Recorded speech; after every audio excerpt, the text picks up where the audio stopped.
Eh bien voilà mes amis Sagittaires, ça a sauté, votre vidéo a sauté et croyez-moi j'en suis fort désolée. Je vous remercie beaucoup de votre patience.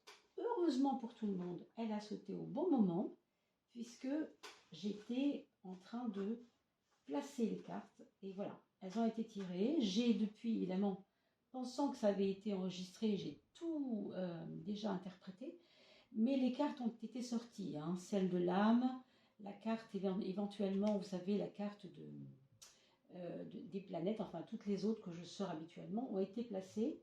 Mais voilà, je vais faire comme si elles venaient d'être faites. D'accord? Donc je vous ai tout retourné. Alors, votre point fort pour ce mois de juillet, mes amis, merci de votre patience. Votre point fort pour ce mois de juillet, c'est la remise en question. C'est-à-dire que vous n'allez pas hésiter à vraiment prendre le taureau par les cornes et dire voilà, ça va bien, ça va pas. Je décide que pour moi, ça m'a aidé, mais que maintenant, c'est plus utile. Vous voyez, c'est vraiment vous impliquer dans la remise en question des choses qui ne vont pas dans votre vie. C'est comme, vous voyez, ce mur, c'est un peu à l'image d'un ciment et des briques qu'on aurait mis avec ce ciment. Le ciment n'est pas de bonne qualité ou les briques ont été mal mises. Je ne sais pas ce qui s'est passé. Mais là, pour vous, c'est clair que, voilà, il y a des choses qu'il faudra mettre en question et vous allez le faire avec brio, je pense. C'est un petit peu ce que ça nous montre ici. Alors, votre aura sociale, elle, vous voyez, elle est plutôt douce, plutôt en demi-teinte, au contraire de ça. Autrement dit, vous montrez un visage, on ne va pas dire d'ange, mais enfin, vous avez un côté lisse, un peu une peau lisse, alors qu'à l'intérieur de vous, ça boue, ça ne veut pas continuer comme ça veut continuer autrement. Mais socialement, ça ne se voit pas. Donc, vous en ferez bien sûr ce que vous voulez. Hein. Je vous dis ça parce qu'on est un peu dans une espèce de double attitude, mais qui n'est pas négative en soi, bien sûr. Hein. Pour moi, c'est assez protecteur comme carte. Hein. On a parlé beaucoup du gardien, de la protection, mais c'est vrai que ça protège vos relations sociales, je pense quand même, cette carte. Hein. La maison du travail, on a ici l'impression que vous allez commencer quelque chose. Il y a une action que vous allez mener qui est très différente de celle que vous menez d'habitude. Pour certains autres, il y aura peut-être une nouvelle personne qui arrive dans l'équipe, une personne plus dynamique, plus jeune, plus enjouée, plus équilibrée aussi peut-être, avec des nouvelles idées. Il y a de l'innovation là-dedans. Hein. Donc, à voir. Ça, c'est votre point faible. Alors, je m'excuse, hein, je vous l'ai dit tout à l'heure, je crois. Il y a des travaux au-dessus de ma tête, donc il y a peut-être un petit peu de bruit et j'en suis désolée, je ne peux pas régler le son. Mais voilà, pour l'instant, j'espère que ça ne perturbe pas trop la vidéo. Votre point faible, je vous disais, c'est une forme de foi, mais une forme de foi obsolète. C'est-à-dire que c'est comme si vous aviez toujours cru que ce quelque chose pourrait vous aider. Ça peut s'agir d'une religion, ça peut s'agir... il peut s'agir d'autres choses, hein. Ça peut être des gris-gris, pourquoi pas la cartomancie, hein, je ne sais pas. Mais ça ne vous aide plus et vous le savez, vous le sentez. Vous êtes en train de remettre en question les fondements même de votre foi. Ça se voit ici d'ailleurs, le 16, c'est la carte qui est avant le 17, vous voyez? C'est pour ça que vous voulez une autre forme de confiance en vous et c'est ce que vous êtes en train de travailler en ce moment, je trouve. Donc peut-être que certaines choses pour vous sont obsolètes dans vos façons de vivre, de penser les choses et d'avoir cette foi qui ne vous sert plus. Il vous en faut une autre, il vous faut quelque chose de mieux, qui est plus adapté à vos besoins du moment. La carte de l'amour, vous voyez, c'est la carte de l'amoureux. Ça tombe bien, hein, c'est la place de la maison 5, la maison de l'amoureux. Donc si vous êtes en couple, on vous parle de beaucoup d'équilibre, de vouloir ensemble des nouveaux projets ensemble. Alors, des projets peut-être pour choisir ensemble les choses. C'est pas tu vas choisir à ma place, pour une fois, ce sera non. On va choisir ensemble, on va se mettre d'accord. Est-ce qu'on prend cette commode-là ou cette commode-là? J'ai besoin que tu me donnes ton opinion. Et puis, bien sûr, ça peut être aussi bien plus profond qu'un simple meuble, hein, le choix. Ça peut être avoir un bébé ensemble ou pas, s'engager avec un enfant ou pas, etc. S'engager dans la vie avec l'autre aussi, pourquoi pas. Ce sont quand même des choix qui sont des choix importants. Là. Dans les projets, Alors, on a la carte d'une personne plus âgée que vous ici, la papesse, qui peut signifier que la place de la maman sera au cœur de vos projets. Autrement dit, pour ce mois de juillet, on a l'impression que vous allez devoir peut-être vous occuper de votre maman. Est-ce que c'est une personne qui commence déjà à être âgée? Est-ce qu'elle a besoin peut-être de plus de présence et que vous ne pouvez pas la lui apporter? Est-ce que c'est parce que vous pensez pouvoir peut-être la placer, cette maman, quelque part, où elle pourrait être bien traitée, évidemment, bien prise en charge si vous n'avez plus le temps de le faire? Ça peut être ces questions-là. À un autre niveau, la place de la maman ici, ça peut être la place de vous en tant que maman. Je parle de la sphère qui a enfanté, hein, la sphère gynécologique, etc. Peut-être des prévisions de consultation par rapport à votre féminité, la physiologie de votre féminité. Vous voyez ce que je veux dire? Peut-être une opération à voir par rapport à des petits soucis à ce niveau-là. Bon, c'est une possibilité. La maison 4, c'est la maison du foyer. Et là, on nous parle encore d'échange, on nous parle encore de communication, on nous parle encore de... C'est un foyer où on peut tout se dire. On peut même casser les codes. On peut même dire, tiens, je n'osais pas te le dire depuis des mois, je veux te le dire, maman, mais là, vraiment, voilà, pour que je te le dise, c'est important. C'est aussi des choses qui sont très ouvertes. Ouvertes sur le monde aussi. Alors, ça peut être aussi tout simplement que votre enfant, votre jeune ado, voilà, vous apprend qu'il est très connecté avec une personne qui est au bout du monde là-bas voilà, qui a besoin de vous le dire aujourd'hui, qui a besoin de vous dire maman, elle m'a invité à partir à, je ne sais pas à quel endroit du monde, parce que voilà, il y a un lien très puissant entre eux et vous le savez pour la première fois, mais bon, vous voyez, ça ne perturbe pas tellement l'équilibre familial, on le voit au contraire, hein, c'est plutôt joyeux. On a parlé beaucoup de la fête au début de votre tirage avec amusez-vous, l'art, etc., le gardien. C'est quand même assez joyeux, non, dans l'ensemble. Donc c'est plutôt positif. Pour moi, c'est plutôt positif. Hein. Ça peut être aussi votre cousine du Québec qui vous téléphone et qui vous dit, voilà, moi je veux venir chez toi 3 jours, 5 jours, 10 jours. Ou votre ancienne belle-sœur de Marseille qui veut vous voir parce qu'elle a envie de passer quelques jours avec vous. Vous voyez, ça peut être aussi des déplacements de ceux qui sont loin de vous mais qui viennent vers vous.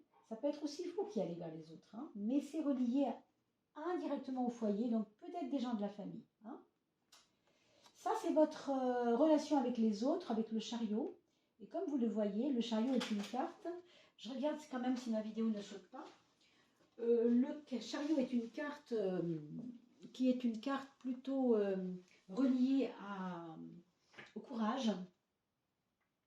Au courage, mais surtout aussi à la confiance de se retrouver ensemble. Donc, je pense que c'est peut-être lié à ces personnes de votre foyer qui sont parties loin et que vous retrouvez. Mais à un autre niveau, c'est aussi vous qui vous imposez, non, dans cette relation aux autres. On le voit bien ici parce que le 16, 6 et 1, ça revient à un 7, hein, 6 plus 1, 7, vous voyez, on est dans je m'impose, on est dans je veux que ça change, les choses doivent changer dans ma vie. Donc pour que ça change, je ne vais pas attendre que les autres le fassent à ma place, donc je vais imposer des choses gentiment, mais je vais quand même les imposer. D'accord ? Alors, la maison 3 et la maison 9 sont en relation avec votre expression, avec votre mindset, avec votre esprit. Et là, vous avez la force avec vous. Vous savez tout dire. Donc beaucoup d'audace, beaucoup de choses où on va enfin oser dire, faire les choses, mais dire les choses surtout dans l'expression. Hein. Avec toutefois, pas forcément des grosses exigences. Avec le pendu, on sait que, bon, si je veux demander à ma femme, s'il s'agit de cela, ou mon fils, ou des gens comme ça que je côtoie régulièrement, que cela doit changer, je sais très bien que c'est pas pour ça qu'il faut que j'exige que ça change demain. Ben non. Je lui propose un changement, je le mets avec mon audace, je lui exprime que les choses doivent bouger, doivent changer, en sachant que je lui laisse du temps, bien sûr. C'est ça aussi. Hein. Vous savez, on a tiré la carte du karma tout à l'heure, et je pensais à ça parce que le karma, fais toujours appel à un laps de temps. Rien n'arrive par hasard et c'est à un moment donné où le temps s'est écoulé. Quand c'est le temps, il est temps. Okay, donc c'est un petit peu ça. Vous exigez des changements, mais vous n'exigez pas qu'ils soient rapides. Et ça, c'est important de le comprendre. Donc, on vit aussi avec la sagesse, non, de vouloir changer les choses tout en sachant que voilà, ça ne va pas être aussi simple que ça. La maison 2, la maison 8 va représenter vos finances, hein, votre budgétisation, on va dire, dans votre quotidien. C'est peut-être lié à ce changement au niveau du travail. S'il y a eu un souci au niveau du travail, puisqu'on voit bien que ça recommence, il y a quelque chose qui reprend, qui recommence, ou un nouveau travail, ou une nouvelle façon, ou en tout cas un renouveau du travail, dans le monde du travail, ou dans votre quotidien également. Hein. La justice peut nous faire penser qu'il peut y avoir prud'homme, si c'est le cas. Il peut y avoir besoin aussi peut-être tout simplement d'un gestionnaire. Vous savez, dans l'association, souvent on a besoin d'un comptable, je ne sais plus comment ils appellent ça, mais bon, vous voyez, un gestionnaire, un comptable, et c'est un peu ça. On a besoin d'équilibrer les cordons de la bourse, on a besoin aussi peut-être d'aide juridique, tout simplement d'aide, de conseils juridiques. Au fond, il y a un besoin de changement tellement important chez vous que ça va aller éclater toutes les sphères de votre vie quelque part. Hein. Sauf au niveau amoureux où ça a l'air de plutôt bon, d'être un petit peu plus tranquille, mais quand même, on sent que vos exigences sont là et que voilà, vous ne laissez rien au hasard. Alors, on a tiré l'influence planétaire du moment, c'était Jupiter, ça tombe bien. Jupiter, c'est le maître du Sagittaire, ce qui est votre cas, puisque vous êtes Sagittaire ou ascendant Sagittaire. Jupiter, c'est le chanceux. C'est le multiplicateur, c'est pas le diviseur comme Saturne. C'est celui qui va exacerber les choses, qui va faciliter les choses. Ça tombe super bien, puisque ça veut dire que vous avez cette balle qui est dans votre camp. C'est la balle qu'on appelle la balle de la chance, on pourrait dire, et de la facilitation. Et, comme rien n'est au hasard, évidemment, je vous ai sorti en même temps la carte bleue pendant que ma vidéo se coupait. La carte bleue, qui est la carte de la protection par excellence. Et je trouve qu'elle était vraiment en relation avec le gardien, la protection. Pourquoi? Parce que la carte bleue, déjà, je ne la sors pas souvent, hein, c'est vraiment extrêmement rare qu'elle sorte. Et là, elle est sortie pour la peut-être deuxième ou troisième fois depuis que j'ai commencé à travailler avec Béline, vous voyez, donc vraiment, c'est rare. Hein. Et elle vient adoucir tous les propos qui ont été dits sur cette vidéo. Donc vous voyez, c'est plutôt positif. C'est une carte de protection. Hein. Donc ça veut dire qu'elle va atténuer ce qu'il y a à atténuer. On a sorti également le 11, la force qui était déjà dans votre mental, dans votre mindset, quand on a sorti l'oracle solaire. Et là, le 11, c'est vraiment pour appuyer le fait que vous ne devez faire confiance qu'à vous-même dans vos exigences. N'attendez pas que eux le fassent pour vous, c'est clair. Avec le 11, deux fois ici, ça nous donne l'audace nécessaire pour aller au bout de ce qu'on veut faire. Et enfin, la carte de l'âme, le conseil de votre âme, eh bien, c'était cette jolie carte-là qui parle des émotions. On a un personnage, je ne sais pas si vous le voyez bien, qui regarde tout ce qui la compose en fait à l'intérieur du ruisseau, qui lui reflète son image. Et vous avez toutes ces émotions, alors la colère, la tristesse, la jalousie, la peur, la curiosité, la peine, la joie, que sais-je. Hein, il y a beaucoup de panels d'émotions, hein, c'est une palette d'émotions importante, parce que l'humain est fait comme ça. Et voilà le message que vous allez pouvoir capturer pour le mettre sur votre frigo ou dans votre bureau. Laisse exprimer tes émotions.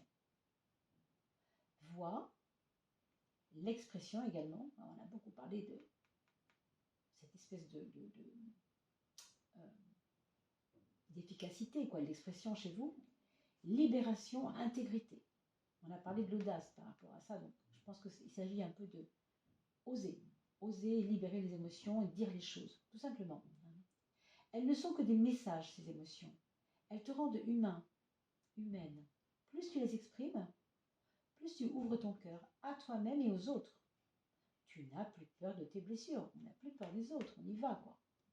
Les blessures sont souvent reliées à la peur des autres. Hein. J'ai peur des autres parce que j'ai peur qu'ils me fassent des blessures, inconsciemment bien sûr. Elles vont et viennent sans t'atteindre, ces blessures. Elles vont et viennent sans t'atteindre, car tu les laisses couler librement en toi. Voilà mes amis, je finis par cette jolie conclusion. C'est un très joli tirage, vraiment. Hein. Et pardon pour cette petite interruption de l'image, comme on dit dans le jargon. Et bien sûr, je vous retrouve avec beaucoup de joie, beaucoup de bonheur pour tout bientôt, pour la suite des événements. Portez-vous bien, ayez un bel été, vivez vraiment à 300% ce que vous avez à vivre. Et je vous dis à très très vite. Merci pour vos likes, vos partages. Et n'oubliez pas de commenter si vous avez besoin de commenter. C'est toujours très apprécié par la communauté. Merci également de faire connaître cette chaîne par le biais de vos réseaux. Merci à tous, au revoir.